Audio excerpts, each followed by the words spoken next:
Do you know these unknown brands? Welcome back to FGW Tech. I'm your host Isaiah.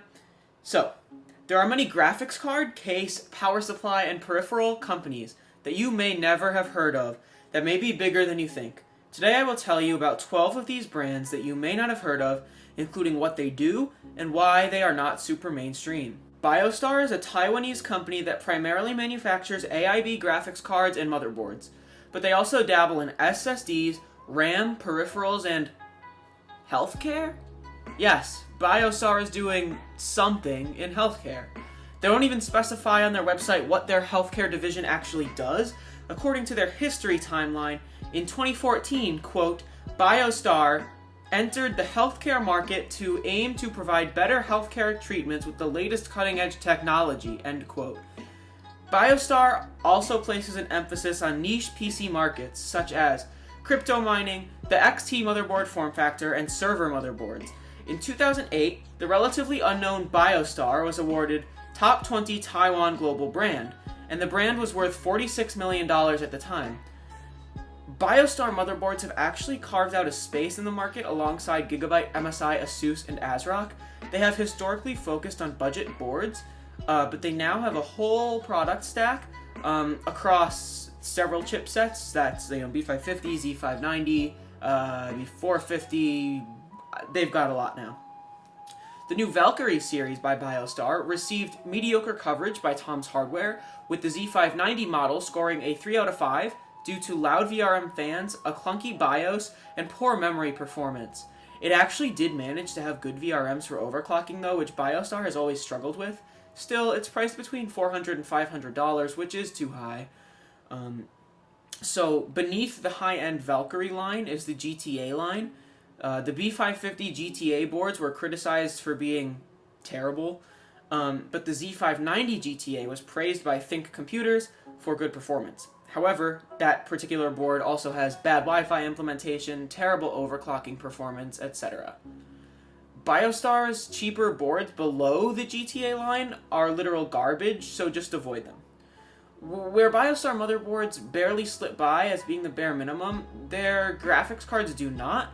So, Hardware Unboxed tore the Biostar 6600 XT to pieces in their review, calling it the, quote, worst ever graphics card in the title of the video, thanks to extreme noise levels and high temps that could decrease its lifespan significantly. Biostar makes okay hardware overall, but they just don't do enough marketing in the US to be considered one of those big brands along with, MSI, ASUS, ASRock, Gigabyte. Founded recently in 2012, GAMDIAS is an over-the-top company that got its name from Greek mythology and has the slogan, Gaming Art in Motion. What a load of, well, we're a PG channel now.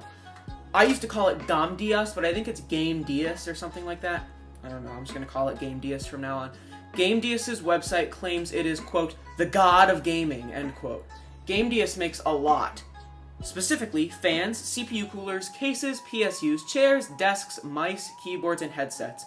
You'd think maybe they make some good product after the lukewarm reception to Biostar. No, not really.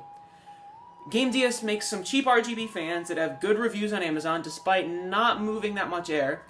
GAMDIAS AIOs have questionable looking pumps and fittings, and they seem to have copied Cooler Master in their design, which probably isn't the company you want to copy, let's be honest, when it comes to AIOs. There are not many reviews of the AIOs, so I'd stay away from them. In terms of air coolers, their Boreas series is not great due to having only 3 heat pipes. I'd avoid these as well. GAMDIAS makes a wide range of cases, all of which feature some kind of crazy RGB. Their cases have mediocre reviews on Amazon, and they seem to copy the case designs of reputable companies and then sell them for cheaper. At least many of their cases feature mesh front panels, and Tom's Hardware seems to really like the GAMDIAS Talos P1A. Their power supplies vary greatly in quality. Whereas some of their cheapest units have been known to explode, their higher end ones are completely fine. The Cyclops X1 is the only decent one, being praised on the LTT PSU tier list as a good high-end option. Most of their Astrape and Kratos series PSUs are okay for budget systems, whereas the Astrape E1 and M1, Helios E1, and Kratos E1 are just bad.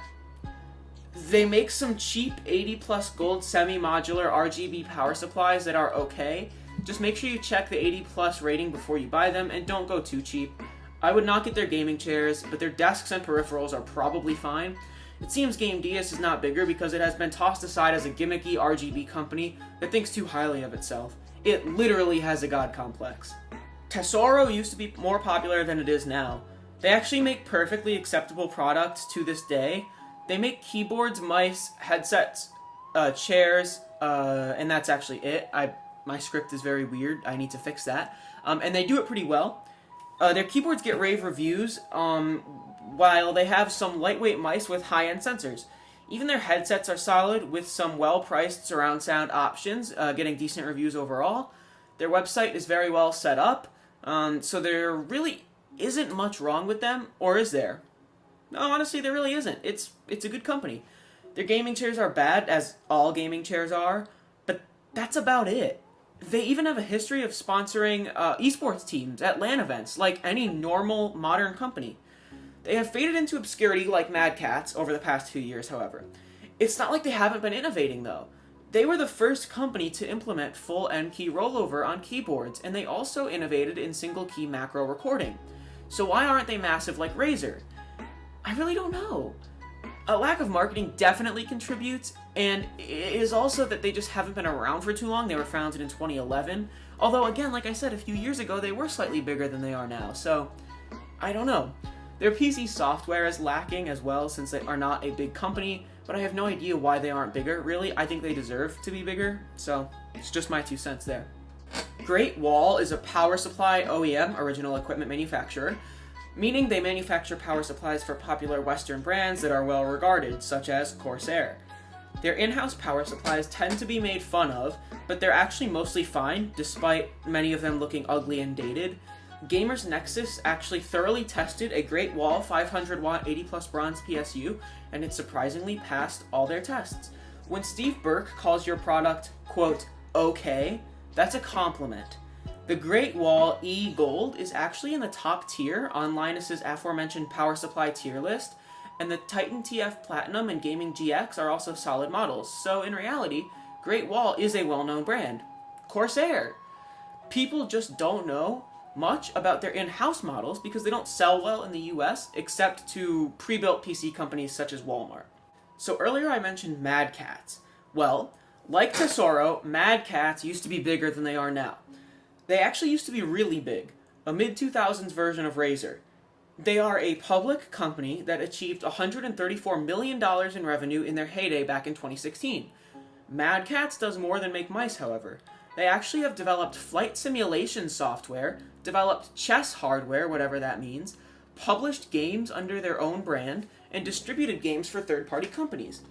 Mad Catz went bankrupt in 2017, but returned to the gaming market in 2018. Today they make mice, mouse pads, keyboards, headsets, and even an arcade controller. Their mice are known for being, well, unique, with crazy angular shapes. That's the best way I can describe them. The most positive way, I could describe them very negatively too. Mad Catz mice still have top tier sensors and build quality, but they are very heavy. Their keyboards and mice are fine overall, but their mice use their in-house Dakota switches, and their software is bad just like Biostar's. Now, I'm not roasting the Dakota switches. They're probably fine. They're just not super tried and tested, and there's not many reviews of them, to be honest. Mad Catz's whole brand is strange designs and out-of-the-box thinking, but it seems that now only applies to their mice. Like, are you going to stick with your brand's theme, or are you going to deviate from it? It can't only apply to mice. Anyways, their headsets are fine, as noted by Tech Radar, but their flagship Freak 4 has lacking build quality and mediocre implementation of 7.1 surround sound. Have you noticed their weird naming schemes, such as of the headset, the Freak 4, like with the dots? The weird acronym type naming scheme translates to all of their products, and the letters with periods between them don't really stand for anything. Mad Catz is living in the past, albeit the recent past, and needs to get with the times. Nvidia and AMD are clearly the big dogs in the GPU market, but that hasn't always been the case. Old competitor 3DFX has surfaced in the news lately after they made a tweet, but alas, they will not be returning quite yet. However, they have an ambitious plan to return this winter for the first time since 2000 with a graphics card, smart TV, Bluetooth speaker, a phone, and a tablet.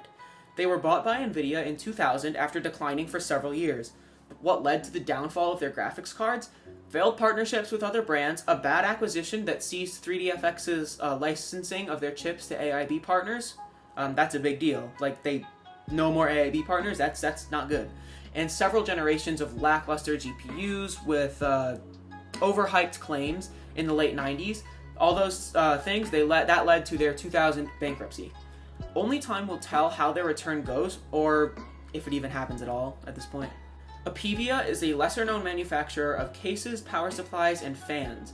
They have some good mesh cases and some crazy RGB non-mesh cases. I have no complaints about their cases, as their quality is actually quite standard and their prices are still appealing. Their power supplies, on the other hand, are ranked very poorly on the LTT PSU tier list. Actually, both of the Apevia units on the tier list are listed as units with, quote, issues. Apevia PSUs can literally start fires and short out your components. They are extremely cheap compared to their competition, and that's a major red flag in the power supply market.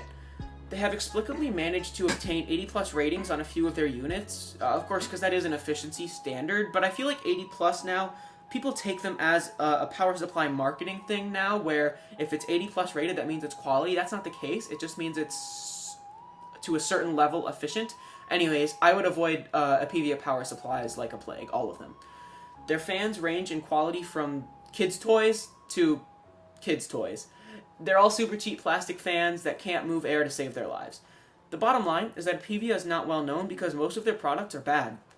I'm interested to see what happens with their line of cases though, as they do seem like compelling options. Speaking of very compelling cases, Montech is on the up and up, and their growth probably won't slow down anytime soon.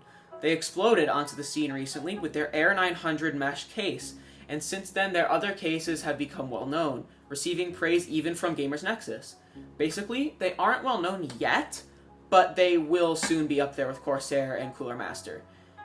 And I expect they will be taken very seriously eventually. Aside from budget mesh cases with lots of fans, Montech produces power supplies, one CPU air cooler, and some case fans. The Montech Century, less than 650 watt models only, that line of power supplies is pretty solid, but the Gamma and Alpha lines are just okay, and all their other units are pretty suspicious and rated poorly on the LTT PSU tier list. Of course, not every power supply is on that tier list, so there are plenty of Montech power supplies not on the tier list at all. So make sure you read reviews, of course, on all these power supplies, even if they're not on the LTT tier list. Anyways, but I would recommend probably getting one that is on the tier list, to be honest, and is ranked pretty well. Montech's sole CPU cooler, the Air Cooler 210, is not great, as its performance can be matched by cheap air coolers such as the $25 ID Cooling SE224 XT Basic. However, it is their first ever cooler, and it features RGB, so we'll see if they can improve in the future. Montech's case fans have pretty much no reviews, so I don't know if they're good, but at least they have PWM control. Montech was founded in 2016 and they were successful in Taiwan, so now they are expanding worldwide. Overall, I'm super excited to see where Montech goes in the future. Side note, my current PC case, which I may be replacing soon, but it is my current case, is the Montech Air X ARGB Black. I don't love it because I think it's a little bit too small for me to do easy part swaps for, a test system and stuff like that. However, I am happy with the airflow. So, Raidmax makes cases, case fans, AIOs, chairs, desks, and they also happened to be the biggest butt of exploding power supply jokes until Gigabyte passed them. Starting with their cases, they also have a habit of copying bigger brands. Their H702 and X902 cases are clear replicas of the 220T and TD500 from Corsair and Cooler Master, respectively. Their solid paneled cases have dreadful Amazon reviews due to choked off airflow and dreadful build quality, including rattling sounds and super light weights, just being like too light, suspiciously light. On the other hand, their mesh cases actually have good reviews. Like Montech, they focus on budget RGB cases, they just do it worse than Montech does. Raidmax's case fans have reported issues of LEDs that just don't work, and they also falsely advertise that some fans on Amazon come in packs of 3 when only 1 fan is included. Raidmax is 0 for 2 so far. They seem to use Asetek designs for their AIOs, so they're pretty standard. After 2 years on the market, however, their Tornado AIOs seem to still have no reviews somehow, so I can't tell you whether they're good. They also make gaming chairs. Some of them have RGB, which is very strange. Like, It's a chair. So that's kind of hilarious, to be honest. Their chairs are cheap and have okay reviews, but they're still gaming chairs. Just get an ergonomic mesh office chair instead. I'm sitting on the Staples Dexley right now. I mean, it's a nice chair. I like it. Raidmax also makes stereotypical over-the-top gaming desks. Their crazy angular desks have no reviews, however, so I also can't give you my real opinion on them. At least they have gaming features like headphone hooks, which are, admittedly, actually useful. Still, you'd be better off with a butcher block or a door as a desk. Last up are their infamous PSUs. Their Monster RX AT series is actually really good, but everything else is mediocre at best. Amazon and Newegg reviews of Raidmax power supplies note cool features, such as dying after a few months and going boom. Many people noted that the Raidmax power supplies, they actually function very well as a seat, as a chair. So, you know, take that as you will. It is a cheap chair, so, yeah. Rosewill is technically not a company in itself. Rather, it is owned by Newegg. Newegg established Rosewill in 2004 as a private label seller of cases, power supplies, keyboards, mice, earbuds, and speakers. They actually make some great mesh cases at good prices, so I have no real complaints here. As per my normal recommendations, don't get any non-mesh cases from them. I'm never going to really recommend you a non-mesh case, probably, unless you're going full custom loop. Rosewill also makes some phenomenal power supplies, such as the Silent Night series, Quark series, Capstone G series, Tokamak series, and Lightning series. However, they also make some decent models, such as the Arc 750W, Capstone series, Hercules 1600W, Hive series, Hive S series, and the lower wattage Lightning and Tachyon models. Their bad models include the Photon series, Tachyon 1200W, Glacier series, Fortress series, Lepton series, Valens series, and Tachyon models equal to or over 850 watts. Their mechanical keyboards are totally fine, and they feature CAL switches with interesting features such as volume wheels. Their keyboards are nothing to rave about, as their mechanical keyboards tend to be full size, which is not great, and they sell a ton of membrane keyboards, which I would never recommend, but keyboards like the Neon K91 are fine. Their mice are totally outdated, and I cannot recommend them. They are heavy, mostly wired, and there just haven't been new releases in a while in terms of their mice. Their one pair of earbuds, the RWT52 earbuds, are okay, and their one Bluetooth speaker, or the RWSF5, also seems to be decent, although there aren't many reviews of it yet. Rosewill seems to not be innovating enough to be considered a modern PC company. Even their website and logo admittedly just look old. Superflower, like Great Wall, is another overlooked power supply OEM that makes some good and some bad products. Unlike other brands in this list, they are solely focused on power supplies. They are a Taiwanese company established in 1991, and they are still going strong today as suppliers of EVGA and other top brands. Many people scoff when they see Superflower PSUs listed on Newegg because they think it is a no-name brand with fire hazard PSUs, but they may be unaware that it is actually a top-quality OEM. As noted by several reviewers, Superflower is actually one of the best power supply manufacturers in the world, with certain models being legitimate chart toppers, like some of the best power supplies ever. Of course, again, they do make some bad ones, but some of them that they make are literally the best. Specifically great Superflower in-house PSUs include the LEADX Gold and Platinum series, Platinum SE series, Titanium series, 2 Gold series, 3 Gold series, and Golden Green series. Less impressive models include the LEADX 2, V Gold, or the V Gold Pro, LEADX 3 Bronze Pro, Legion HX, Legion GX Pro, and Eco Silver. Models in between these two extremes include the King series, Iceberg King D series, LEADX Silver/Platinum 2000W, and Platinum King series. Superflower, similar to Great Wall, is simply not well known because it is primarily an OEM rather than a direct-to-consumer company. Last up is VisionTek, a company that sells a plethora of products: docking stations, graphics cards, webcams, capture cards, RAM, SSDs, cables, speakers, and more.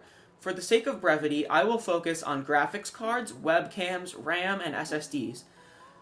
VisionTek's only graphics cards are from the 500 series, and also 5500 XT and 5700/5700 XT. Some of their 500 series cards seem to be legit. Oh, to be clear, AMD 500 series, not NVIDIA. I think NVIDIA may have had some really old 500 series. Anyways, so some of their 500 series cards seem to be legitimate AIB cards, while others are clear reskins of XFX and Power Color, whom they have a close relationship with cards. So XFX and Power Color cards, they have a very close relationship with Power Color, as I said. Their 5000 series cards seem to just be rebranded reference models, as their position in the market is as an AIB partner that sells AMD reference cards. Why? I have no idea. AMD sells its own reference cards, so why should VisionTek sell the exact same cards? They had a really cool AMD 50th anniversary 5700 XT gold colored reference model, but that's about it that I've seen from them that I like, really. Their webcams are cheap reskins of popular Logitech and RAZER webcams, and they have okay reviews, but almost no YouTube video coverage or reviews, which is kind of weird. They make laptop memory and desktop memory, with their desktop memory being sold under the OCPC brand, and it also seems to be as reliable as any standard DDR4 memory, so you should be fine getting that. Their OCPC SSDs fall under the same category of seeming to be decent. VisionTek seems to claim that it is innovative and groundbreaking, but it really is not. I can't find much information about the 1988 brand, but it seems VisionTek could be an OEM, which could possibly mean that they supply designs to other companies. So maybe they didn't copy them, maybe they helped design cards for Power Color and XFX, and they also sell them just at with a lesser volume, I guess. But what about the AMD reference cards that are branded as VisionTek cards? AMD doesn't use VisionTek as an OEM, they make their own cards, and I know that for a fact. I really don't know what to make of this company. I guess they sell the same cards AMD does, just under their brand, and I really don't know why. If anyone has more insight about VisionTek, please let me know in the comments. Well, we looked at some weird brands today, and also some completely normal ones that just haven't gained the traction that they deserve. Which companies do you want to see if I do another installment of this series? Let me know. Hope you enjoyed the video. Let me know which series from me you really like and you want me to do more of. I can kind of tell by the views, and I can already tell that this probably won't get as many views as a lot of my other videos, but I think it's a good video, honestly, and, you know, my PC acronym series didn't get, the first episode of the PC acronym series didn't get many views. It's still around 10 views, and, you know, I think that was a pretty good series, too, a pretty good video, so, I don't know, you know, I have to do research for these videos, and views are cool, so...